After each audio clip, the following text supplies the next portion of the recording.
You got to be kidding me with this statement.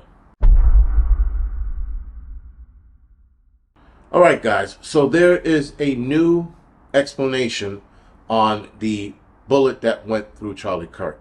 They are now trying to label it the miracle bullet. Seems very similar to JFK's magic bullet, where the bullet bounced around in a rig and hit 3 people at once or 2 people at once and exit here, went out there. And now Charlie Kirk's bullet, supposedly, his body stopped it.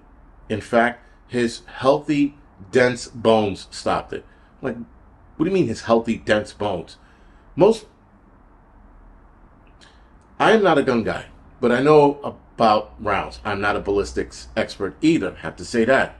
But a high-powered rifle going through somebody's body is going to rip right through their bones. That being said, this went through a more narrow part of the body, the neck, and the spinal cord is not that dense and strong. It's actually fragile. So, this round goes in through his neck from the back and exits out to the front of his neck. Why I'm going to die on that hill? Because there's a video of where the shooter was at, and it's actually a muzzle flash.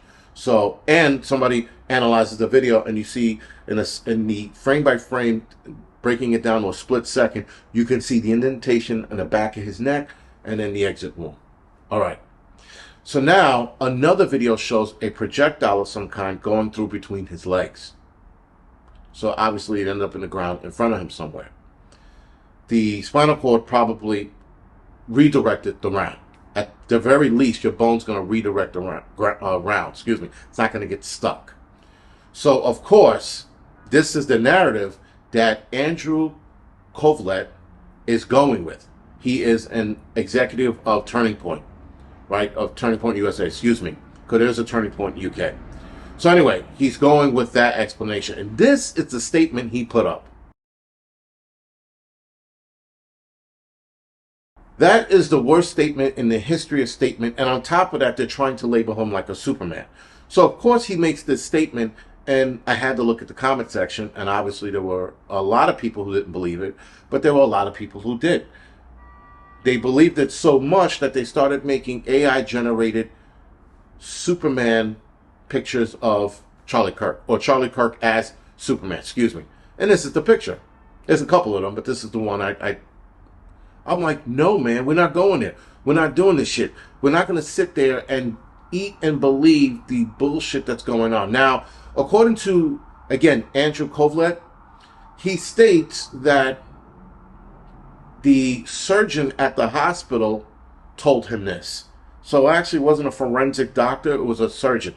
Now, keep in mind, he goes, the surgeon that worked on Charlie. Charlie was dead before he hit the ground. His posturing, his bleeding out, that was a done deal. There was no working on him.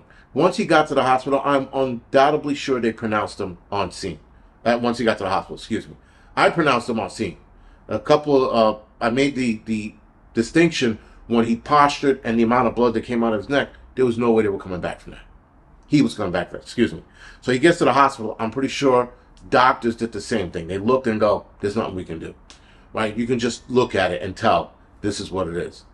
Now, this miracle bullet, guys, and I said in my live stream, is this the new JFK?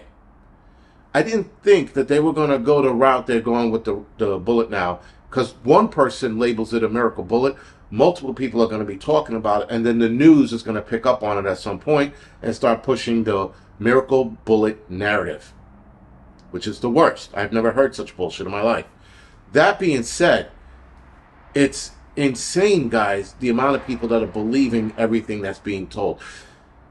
Because this is obvious. This is not one of those things where you go, it could be. This is super obvious that Israel's involved. Super obvious. If I haven't seen a more obvious assassination where they were involved, this is it. This is one of those things where you can tell it's them. Benjamin Netanyahu already incriminated himself by stating first time around, he'll be missed. And that first statement he made an hour after Charlie Kirk was pronounced dead. Keep in mind, someone said 30 minutes to an hour. That's pretty fast for a statement to be drafted and then released. All right. Then he comes out, I think, a couple days ago saying, oh, we have nothing to do with this. This is not us.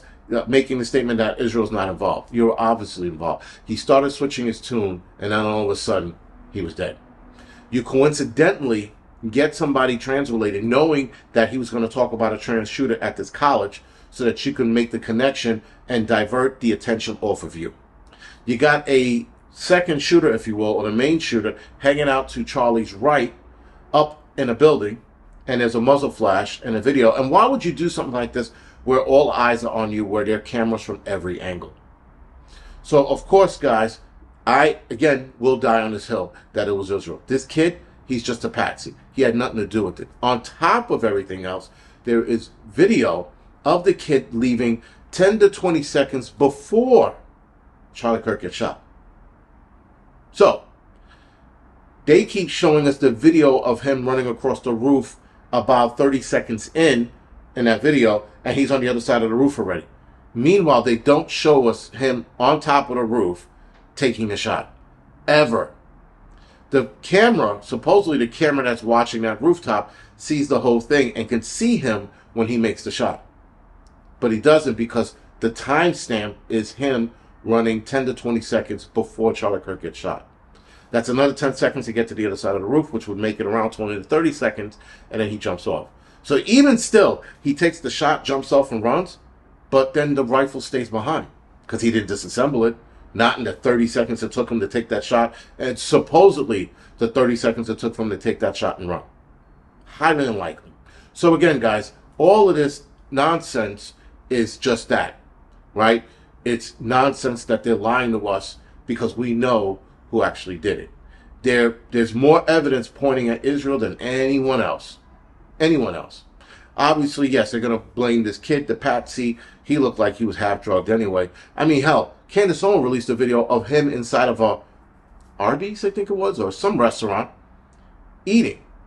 You just finished murking somebody. You are nervous as shit, yet he stands in front of a camera looking at, I don't know, a TV screen or something, with his shades up, just chilling with no care in the world. The adrenaline dump that you get from, and according to a lot of Marine Corps snipers, they all say the same thing. They are all on the same page as to the adrenaline dump you get from shooting somebody takes hours for it to drain out of your body. So to sit there and want to eat and hang out at a restaurant doesn't make any sense. So apparently he might have been in the wrong spot at the wrong time, or he was told to go to this location, and then when he saw what was about to happen, he took up. Meanwhile, I don't even think the rifle was ever on the roof. That's why they didn't find it there. Because supposedly the video doesn't show any kind of setup either. Again, I didn't see that part of the video. I only saw the part of the video where he ran off the roof. And the video where he's running 10 to 20 seconds before Charlie Kirk gets shot, the guy did a timestamp on it. And he goes, look at the time here. This is where he was shot. Why is he at this position? But there's nothing in the background. Right? So I don't know. Like, and they're saying, well, he could have ditched it right before. Doesn't matter. The setup wasn't on the roof, ever. That's why they keep focusing on him running off the roof. Shitty.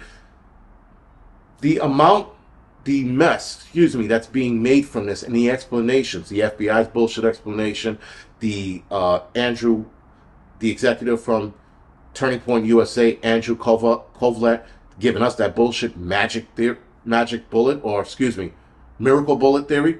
It's all nonsense, man. All of it is nonsense, and none of it is tracking. But when you start diving deeper and looking at other people, Israel, you start seeing where the connections make sense, and that tracks a lot better than any of the bullshit the federal government is telling us. Other than that, guys, this is the Angry Prepper. Thank you for watching the Angry Truth channel.